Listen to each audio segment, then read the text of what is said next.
नमस्कार, शाम के 7 बजने को है। आप देख रहे हैं आज तक। मैं हूं आपके साथ चित्रा त्रिपाठी। वैक्सीन की रिपोर्ट क्या है, हर एक के जहन में आज यही सवाल है। आज प्रधानमंत्री नरेंद्र मोदी की 3 तस्वीरों को देखकर पूरे देश को थोड़ा सुकून मिला है।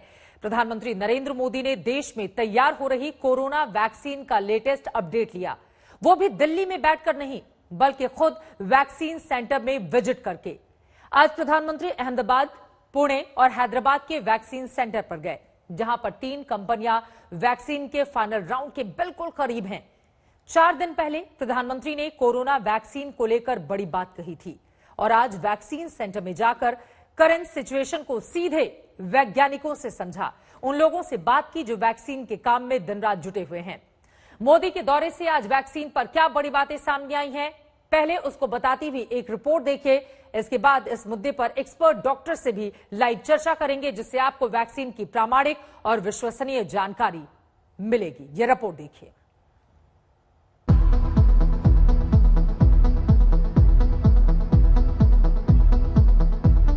वैक्सीन पर प्रधानमंत्री मोदी का होमवर्क पूरा।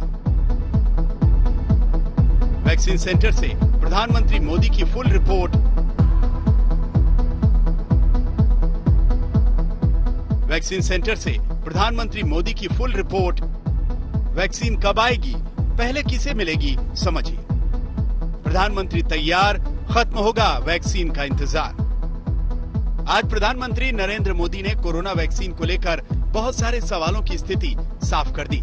सब लोग जानना चाहते हैं कि वाकई भारत में वैक्सीन बन रही है, तो करंट स्टेटस और लेटेस्ट अपडेट क्या है। प्रधानमंत्री आज दिल्ली से सीधे अहमदाबाद, पुणे और हैदराबाद पहुंचे, जहां फुल स्पीड में कोरोना वैक्सीन का ट्रायल और प्रोडक्शन पर नॉन स्टॉप काम चल रहा है।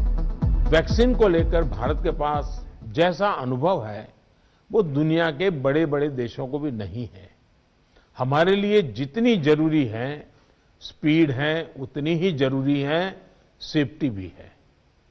भारत जो भी वैक्सीन अपने नागरिकों को देगा वो हर वैज्ञानिक कसौटी पर खरी होगी। आज इन तस्वीरों को देखकर कोरोना वैक्सीन पर चल रहे प्रयासों का पता देश को चला। ये तस्वीर अहमदाबाद के जाइडस बायोटेक पार्क के वैक्सीन सेंटर की है, जहां पर वैक्सीन पर दिन रात काम चल रहा है। पीपीई किट पहनकर प्रधानमंत्री ने वैक्सीन के ट्रायल से लेकर डिस्ट्रीब्यूशन की एक एक डिटेल समझी। कंपनी के मुताबिक जनवरी 2021 तक वैक्सीन तैयार हो जाएगी। कोरोना के बढ़ते कहर के बीच हर किसी को इंतजार है कोरोना वैक्सीन का। बायोटेक पार्क में यहाँ पे जो कोरोना की वैक्सीन है उसे डेवलप किया जा रहा है। इसका नाम दिया गया है ज़ाइकोविड डी नाम दिया गया है, जो कि प्लाज्मिक डीएनए पे आधारित ये वैक्सीन बनाई जा रही है। माना जा रहा है कि ये ज्यादा एक्यूरेट वैक्सीन है और जो कोरोना को रोकने में ये सबसे ज्यादा कारगर भी साबित हो सकती है। वैसे में इसका जो सेकेंड ट्रायल स्टेज है वो चल रहा है। अहमदाबाद में 60 मिनट की रिव्यू मीटिंग के बाद प्रधानमंत्री हैदराबाद पहुंचे। भारत बायोटेक जो वैक्सीन बना रही है वो ट्रायल के 3rd फेज में है। जहां तक वैक्सीन के डिस्ट्रीब्यूशन की बात है तो उसकी तैयारी भी आप सभी राज्यों के साथ मिलकर के की जा सके रही है। वैक्सीन प्राथमिकता के आधार पर किसे लगाई जाएगी, ये राज्यों के साथ मिलकर के एक मोटा मोटा खाका भी आपके सामने रखा है कि भाई अगर इस प्रकार से WHO ने जो कहा है हम चलते हैं तो अच्छा है, लेकिन फिर भी ये निर्णय तो हम सब मिलकर के ही करेंगे। प्रधानमंत्री नरेंद्र मोदी पुणे में सीरम इंस्टीट्यूट ऑफ इंडिया के प्लांट पहुंचे। लंदन में ऑक्सफोर्ड की जो वैक्सीन फाइनल राउंड से एक कदम दूर है, उसी वैक्सीन के प्रोडक्शन का काम भारतीय वैक्सीन कंपनी सीरम इंस्टीट्यूट के पास है। मोदी ने अपडेट लिया और आगे के पूरे प्लान की तैयारी शुरू कर दी है। 3 वैक्सीन सेंटर पर मोदी की ये यात्रा सबूत है कि बहुत जल्द वैक्सीन पर सबसे बड़ी खबर आने वाली है। आज तक ब्यूरो। वैक्सीन कब आ जाएगी, कब से मिलेगी, सबसे पहला डोज किसको लगेगा, इसके लिए कितने रुपए खर्च करने होंगे, क्या वैक्सीन लगाने के बाद कोरोना नहीं होगा, कभी नहीं होगा, डोज की पूरी प्रक्रिया क्या होगी, बहुत सारे सवाल ऐसे हैं जो आम लोगों के मन में है। और इसी सवाल का जवाब देने के लिए इस वक्त हमारे साथ देश के जाने माने डॉक्टर एस.के. सरीन, जो कि डायरेक्टर हैं institute of liver and biliary sciences के, दिल्ली से जुड़ चुके हैं। डॉक्टर, आपका बहुत स्वागत है आज तक पर। और मेरा पहला सवाल यही, प्रधानमंत्री नरेंद्र मोदी ने आज अहमदाबाद, हैदराबाद और पुणे का ये जो दौरा किया है, एक डॉक्टर की नजर से उसके संकेत और संदेश हम क्या समझे? देखिए, डॉक्टर की नजर से तो मैं एक सिटीजन की नजर से पहले बोलूंगा।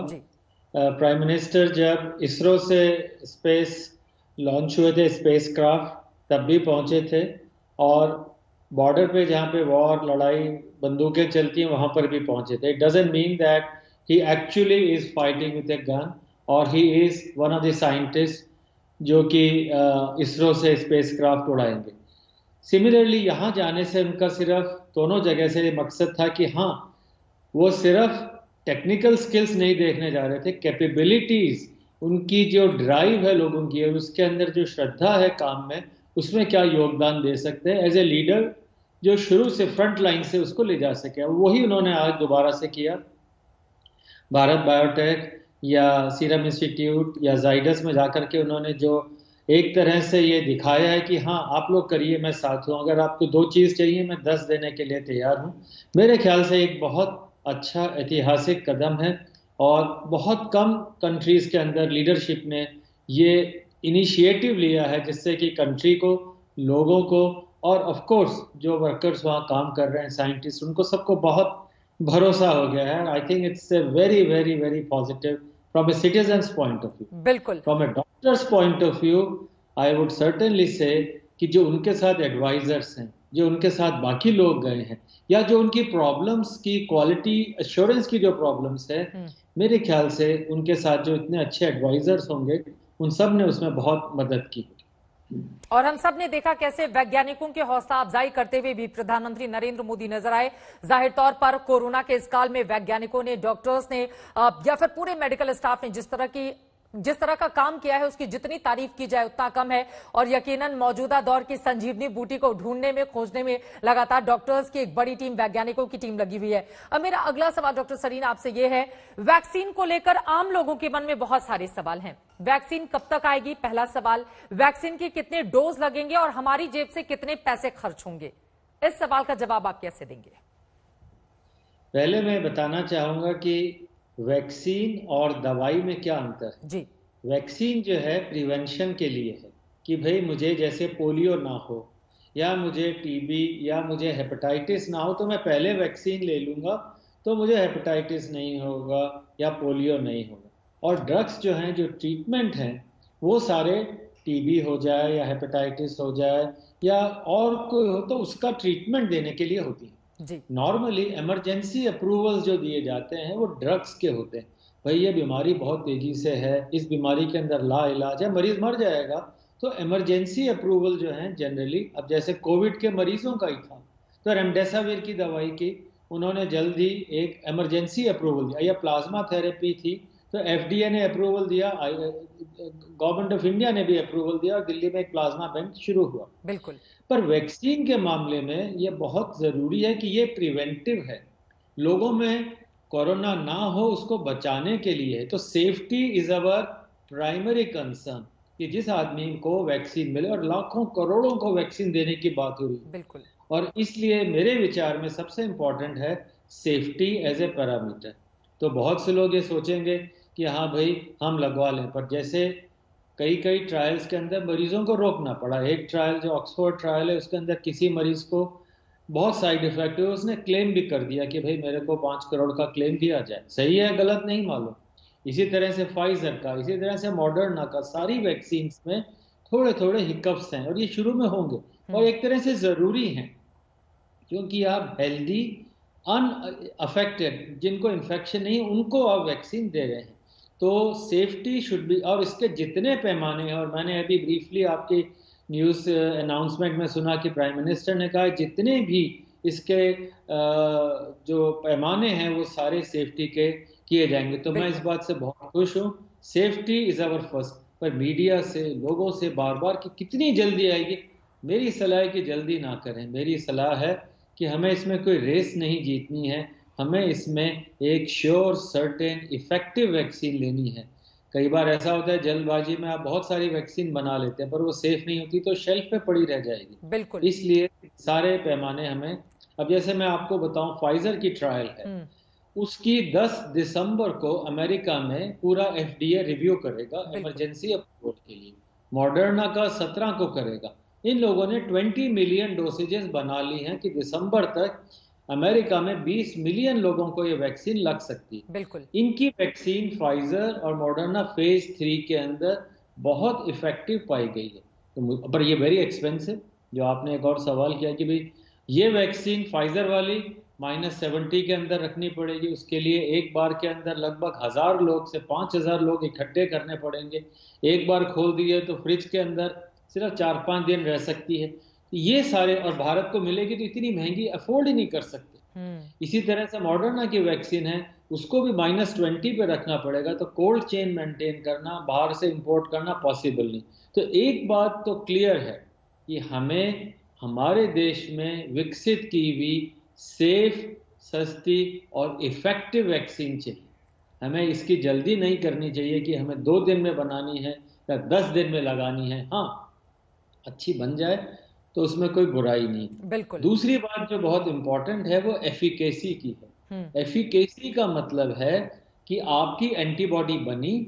वैक्सीन करती क्या है? एक वायरस का छोटा सा प्रोटीन या उसका जीन आपके अंदर, पूरा वायरस नहीं, छोटा सा एक पोर्शन किसी सेल के जरिए या किसी और वायरस में, जो कोल्ड वायरस, डेड वायरस है, उसके जरिए आपके शरीर में पहुंचाती है। बॉडी सोचती है कि हाँ भाई कोई वायरस आया है, उसके खिलाफ एंटीबॉडी बनाओ, तो तैयार हो जाती है। जब रियल वायरस आता है तो आपके पास एंटीबॉडी है। पहली बार में आपने पूरा वायरस, पूरा कोरोना नहीं लिया, आपने वायरस का प्रोटीन लिया। तो इस मायने में अगर हम देखें तो जो वैक्सीन्स भी बनी हैं उसमें एडिनो वायरस लिया गया है जनरली, चाहे स्पुतनिक हो, रशियन वैक्सीन, चाहे इंडियन ऑक्सफोर्ड वैक्सीन है, उसमें एडिनो बड़ा कॉमन वायरस, पर ये बहुत चीजों को अफेक्ट कर सकता है। तो मेरे विचार से भी सेफ्टी हमारे को रखनी है, और एफिकेसी में अगर वैक्सीन आपकी एंटीबॉडीज 70% में भी बना दे, 80% में बना दे, बहुत अच्छा है। 90% बना दे तो कोई कहने का मुकाबला नहीं, तब तो एपिडेमिक, पेंडेमिक तुरंत फिजल आउट हो जाएगा, क्योंकि जिस जिस को लगाया वो प्रोटेक्ट हो गया। बिल्कुल। तो इस हिसाब से मेरे ख्याल से एफिकेसी, सेफ्टी हमारा प्राइमरी है। एक और बात है इसमें कि वैक्सीन का स्टोरेज प्रॉपर होना चाहिए, वैक्सीन लगाने की सुविधाएं, और उस पर सारे पे भारत सरकार के अलग अलग लेवल के ऊपर काम हो रहे हैं। I think India is ready, but remember safety above efficacy. बिल्कुल। और लगातार भारत की जो कोरोना वैक्सीन है उसके बारे में हम स्क्रीन पर जानकारी भी दे रहे हैं कि किस तरह से किसी का दूसरा चरण चल रहा है, किसी का तीसरा चरण चल रहा है। लेकिन अब अगला सवाल डॉक्टर एस के सरीना, आपने बिल्कुल आम लोगों को अच्छे से समझा दिया कि दरअसल वैक्सीन और दवाइयों में किस तरह का फर्क होता है और वैक्सीन कैसे। लेकिन लोगों के मन में यह भी सवाल है कि जिसको कोरोना हो चुका है, ये प्री वैक्सीन और पोस्ट वैक्सीन क्या है? लोग इस बात को भी समझना चाहते हैं कि जिनको कोरोना हो चुका है उनको भी क्या वैक्सीन लगेगी, और अगर लगेगी कब लगेगी, कितने डोज होंगे, और जिनको नहीं हुआ है उनके लिए क्या प्रक्रिया निर्धारित की जाएगी? देखिए, वैक्सीन तो मैंने कहा ना बचाने के लिए। हाँ। आपको अगर कोरोना हो गया है तो आपके शरीर में एंटीबॉडीज तो बनेंगी। जिनको बुखार हुआ, खांसी हुई, थोड़ा सा सीवियर इन्फेक्शन हुआ, मॉडरेट या सीवियर, उनकी एंटीबॉडी तो बहुत ही अच्छी बनती है। जितनी जोर से थप्पड़ लगता है उतनी ज्यादा रिएक्शन होती है, गाल भी लाल हो जाता है, मुंह भी टेढ़ा हो जाता है। तो अगर वायरस का अटैक आपके ऊपर है, थोड़ा सा ज्यादा है, तो एंटीबॉडीज बनेंगी। नॉर्मली अभी तक, क्योंकि कुल 8-9 महीने से तो लोग पढ़ रहे हैं, समझ रहे हैं, तो मुश्किल से अभी तक 6 महीने तक एंटीबॉडीज पाई गई हैं। कई लोगों में एंटीबॉडीज का लेवल कम हो गया, और जिनके में लक्षण नहीं थे, जो एसिम्प्टोमेटिक थे, उनके अंदर थोड़े से लेवल्स कम पाए गए हैं। पर मानिए कि 2 तरह के शरीर में सेल होते हैं, नाम याद रखिएगा, टी सेल, टी जैसे टाटा वाला टी, और एक बी सेल। एंटीबॉडीज बनाती हैं बी सेल से, जो कि आपके अंदर किसी भी चीज के लिए एंटीबॉडी बी सेल बनाएगा, प्लाज्मा सेल्स हैं बी। और टी सेल जो है वो टक्कर लेने वाला सेल है, व्हाइट सेल आपका जो है। टी सेल जो है वो वायरस को प्रोसेस करता है। तो कई बार एंटीबॉडी कम हो जाती है, पर टी सेल में मेमोरी रह जाती है। अभी तक ये नहीं कह सकते कि जो कोरोना के लिए टक्कर लेने वाला टी सेल है उसमें मेमोरी कितने दिन है, पर दोबारा कोरोना आएगा, यही टी सेल उम्मीद है कि हमें बहुत जल्दी एंटीबॉडी बनाने के लिए शरीर को प्रेरित कर सकते हैं। तो मेरे विचार से जिन लोगों को एक बार कोरोना हुआ, मेरे विचार से उन्हें वैक्सीन की तरफ नहीं जाना है, उन्हें सिर्फ एंटीबॉडी टेस्ट 3 महीने 6 महीने में कराना है और चिंता नहीं करनी। अब रहा दूसरा भाग जो बहुत जैसे दिल्ली के अंदर 28%, 25% लोगों में एंटीबॉडी बन गई, तो भाई दिल्ली में तो 70% लोगों को ये वैक्सीन लगनी चाहिए। इसी तरह पूना के अंदर थी, 50% में वैक्सीन एंटीबॉडी थी। तो अभी हमारी प्रायोरिटी कौन सी होनी चाहिए? नंबर 1 हेल्थ केयर वर्कर, बिल्कुल। नंबर 2 पुलिस वाले, बस के कंडक्टर, या वो लोग जो कि डेली पब्लिक डीलिंग कर रहे हैं, उन लोगों के लिए मेरे विचार से there must be some committees who will be thinking, but priority as a doctor, those who come in daily contact are exposed, उनको सबसे पहले प्रोटेक्शन देना चाहिए। बिल्कुल। जनरल आदमी को मेरे ख्याल से भागा दौड़ी करके वैक्सीन की नहीं करनी चाहिए। दूसरा, एल्डरली लोगों में वैक्सीन सिर्फ अभी मॉडर्ना या 2-3 वैक्सीन के अंदर ही अबव 65 में एफिकेसी पाई गई, थोड़ा ऑक्सफोर्ड वैक्सीन में भी पाई गई। तो एल्डरली लोगों के लिए vaccine should be A second priority, हालांकि वो ज्यादा एक्सपोज्ड है। पर जब तक वैक्सीन का डेटा ये ना बताए कि बच्चों में और बुजुर्गों के अंदर वैक्सीन इफेक्टिव है, मेरे ख्याल से थोड़ा सा सब्र करना चाहिए। वो वैसे भी घर में रखना, उन्हें स्कूल खुलने नहीं है, घर से बुजुर्गों को जाने नहीं देना, तो मेरे विचार से उनको थोड़े समय आफ्टर 1 or 2 months ये महत्वपूर्ण बात है आपने बताई है। लेकिन ऐसे भी बहुत सारे लोग हैं जो पुरानी दूसरी बीमारियों से ग्रसित हैं, जिनको लेकर खतरा कहा जा रहा है कि कोरोना का ज्यादा है, और ऐसे में उनको बहुत ज्यादा एहतियात बरतने की सलाह भी दी जा रही है। तो उनको अगर वैक्सीन लगाने की बात आती है तो क्या वो बिल्कुल आराम से, उनको किसी भी तरह की कोई दिक्कत नहीं होगी, वो बिल्कुल आराम से कोरोना की वैक्सीन लगा सकते हैं, या फिर इसके कुछ साइड इफेक्ट भी हो सकते हैं? देखिए, वैक्सीन की जब भी ट्रायल्स की जाती हैं, फेज 1 और फेज 2 में तो 18 साल से 50-60 साल तक के लोगों में होती है, हेल्दी लोगों में, यंग वॉलंटियर्स में होती है। फेज 3 में जाकर के धीरे धीरे उसका स्कोप बढ़ाया जाता है हर तरह के। तो मेरे ख्याल से भी इस तरह के लोगों के अंदर डेटा बहुत कम है जिसके अंदर की कोई और बीमारी जैसे कैंसर वगैरह है। मैं उसके बारे में नहीं बता पाऊंगा, पर कॉमन सेंस के हिसाब से ये वैक्सीन दी जा सकती है। और इसमें पर चूंकि कई एडिनो वायरस वगैरह स्टिमुलेट भी हो सकते हैं, तो आई डू नॉट थिंक जिनको कीमोथेरेपी चल रही है उनके लिए जरूर रेस्ट्रिक्शन में एडवाइस करूंगा, पर जिनकी स्टेबल कैंसर है उनके लिए मेरे ख्याल से वैक्सीन लगाई जा सकती है। ये बहुत महत्वपूर्ण जानकारी आपकी ओर से दी गई है। बहुत शुक्रिया हमारे साथ जुड़ने के लिए और आज तक पर यह जानकारी देने के लिए। Doctor S K. सरीन को आप सुन रहे थे। एक एक बात इस वैक्सीन को लेकर, जिस वैक्सीन का इंतजार न सिर्फ हिंदुस्तान, पूरी दुनिया कर रही है। उन्होंने विस्तार से जानकारी दी कि किसको पहले लगेगी वैक्सीन की, क्या पूरी प्रक्रिया होती है, डोजेस कितने होते हैं, और यकीनन आपके मन में जितने भी सवाल चल रहे होंगे उन तमाम सवालों का जवाब हमने लेने की कोशिश की है डॉक्टर सरीन से। और अब आगे बढ़ते हुए आपको बताते चले, कोरोना वैक्सीन की तैयारियों पर देश के सबसे बड़े अस्पताल एम्स के निदेशक रणदीप गुलेरिया ने आज तक से एक्सक्लूसिव बातचीत की थी, वो सुनाएंगे आपको। लेकिन उसके पहले आपको लेकर चलते हैं पुणे, जहां पर प्रधानमंत्री नरेंद्र मोदी पहुंचे हुए थे। वहां से उन्होंने फिलहाल राजधानी दिल्ली के लिए टेक ऑफ कर दिया है और वहां के साइंटिस्ट की ओर से जानकारी दी जा रही है। Levels of infrastructure India has for the different vaccines that could be launched or looked at in the next coming months. Next question is from Sneha Mordani from CNN News 18. Can you please confirm, is Serum planning to conduct additional trials post the recent results which have been announced by AstraZeneca? No, because, at the moment, the trials are more than enough for the efficacy. Of course, there was a bit of confusion in the communication, which will be explained in the coming days, but that's not going to affect the emergency use licensure in the UK and should not affect it in India at all. What we're talking about maybe looking at doing, not yet, but maybe in the future, is trials, for the under 18 age group, which we may have to do after a few months when in adults. And that's the same thing for all the vaccine candidates made by even the US and European companies, because first you have to establish safety in adults and then go into children below the age of 18. So if at all anything, we might look at doing further studies for that age group only later on. Thank you. The next question is from Ridhima Kaul from Hindustan Times, Delhi. As you have earlier mentioned that Serum Institute has already stockpiled more than 40 million doses at risk manufacturing.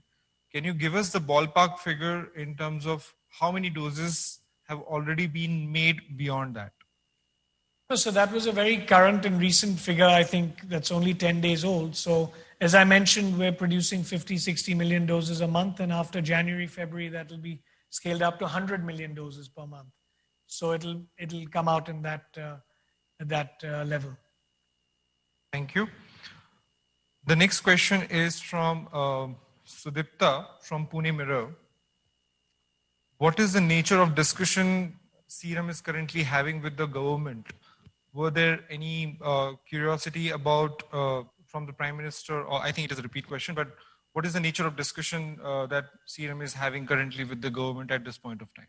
As I mentioned earlier, we're talking about how to distribute it, where to distribute it with the government, and also, we've indicated a price which is affordable to everybody and accessible to everybody. So at the moment, till we get the emergency use licensure, we probably won't be able to comment on how many doses will go where. So as I said, we have to wait for a few weeks for that to happen. But I think everybody is aware that the Ministry of Health wants 300 to 400 million doses by July 2021. So we're trying to get to that target. Next question is from Maharashtra Times, Pune. After the recent trials results which have been announced, will we expect any kind of delay in terms of the initial doses delivery to India and other countries? No, I don't suspect any delay in the sense that, the stockpiling and manufacturing is continuing irrespective. So even if the approval comes maybe 2 weeks later or something like that, at the end point, it shouldn't make a lot of difference to the delivery and the quantum of doses that we'll be able to distribute to the public. Thank you. And the next question is from Minakshi from Pioneer newspaper, Delhi.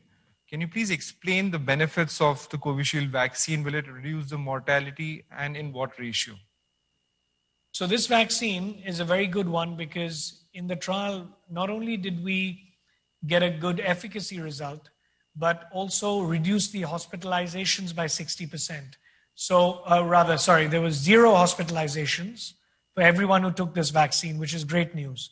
What it reduced by 60% is the virus in your system. So, there are vaccines that protect you, but you can still transmit the virus to others and infect others because you have a part of that in your system when you're infected.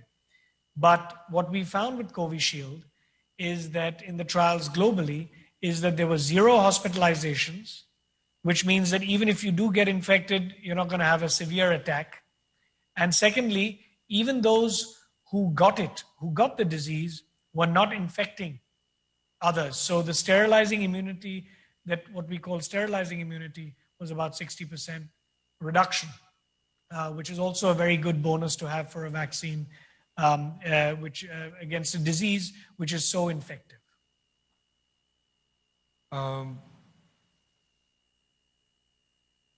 Just a second.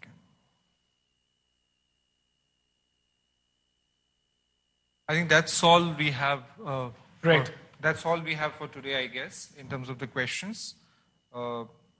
Thank you so much once again. If you would like to make any closing statement. No, I thank you all. And, I think I'll just end by saying that in a world today where everyone is questioning vaccines and vaccine hesitancy, we should collaborate together, and the media. आधार पूनावाला को सुन रहे थे आप। Vaccine में देरी नहीं होगी, इस बात का वो भरोसा दिलाते हुए प्रधानमंत्री नरेंद्र मोदी ने यहां से जायजा लेने के बाद दिल्ली के लिए उड़ान भर